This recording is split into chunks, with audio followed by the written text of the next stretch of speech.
অন্য মসজিদে গিয়ে দেখেন 7 জন 8 জন মুসল্লি থাকে, 5 জন মুসল্লি থাকে। আজকের মদিনাওয়ালা নবী যদি দেখতো যে সাহাবায়ে কিরাম এক কাতার মানুষ নিয়ে আবু বকর নামাজ পড়াইতেছে, আল্লাহর নবীর জবান থেকে আল্লাহুম্মা রাব্বিকাল আলা বের হইতো না। আল্লাহর নবীর জবান থেকে আল্লাহুম্মা রাব্বিকাল আলা বের হইতো না। আল্লাহ নবী বলতেন না যে আল্লাহ আমাকে উঠায় নেন, আপনার সান্নিধ্যে নিয়ে যান। আল্লাহ নবী বলতেন আল্লাহ আমি তো দিন না হলো পরিবর্তন করতে পারি না। আজকের নবীজির সেই দান্দার কবর শহীদ করা, নবীজির তায়েফের ময়দানে রক্ত ঝরানো, নবীজির হাতে মেহনত, হাতে কষ্ট, আজকে আমরা কি করতেছি? আল্লাহ তাআলা আপনাকে আমাকে বানায় কি ভুল করছে নাকি? বলেন ভুল করছে নাকি আল্লাহ তাআলা? আল্লাহ তাআলা আমাকে চক্ষু দিলেন, আল্লাহ তাআলা আমাদের 7 ঘন্টা ঘুমাই দিয়েছে।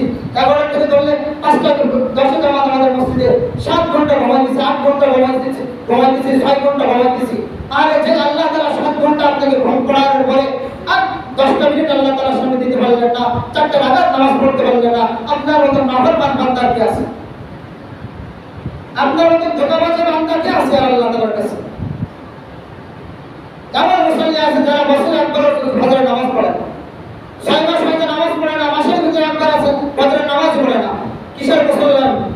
আপনার সাথে প্রত্যাশার সাথে কোনো সম্পর্ক নেই, এক মিনিট হয়ে যাচ্ছে। বলতেছেন যে এত বড় কথা কেন বলতেছেন? আরে আমি বলতেছি আপনার দিলে রাখুন, আপনার হাঁটতে লাগুন আমার কথা বলো, তারপরে নামাজ পড়েন। কেন নামাজ পড়তেছেন না? আপনি মুসলমান না? আপনি তো হিন্দু খ্রিস্টানের সন্তান না, মুসলমানের সন্তান, নামাজ পড়েন না কেন?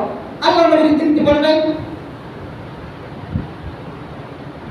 আজকে আমাদের মসজিদের ভিতরে আমরা নামাজ পড়তে আসতেছি, আমার সন্তান ঘুমায় থাকতেছে, কোন আসতেছে নাই, আল্লাহর কাছে জবাব দেওয়া করা লাগবে না? দেখুন আল্লাহ তাআলা বলেন মা আকরামাকা বিরাব্বিকাল কারীম। আল্লাহ তাআলা বলেন বান্দা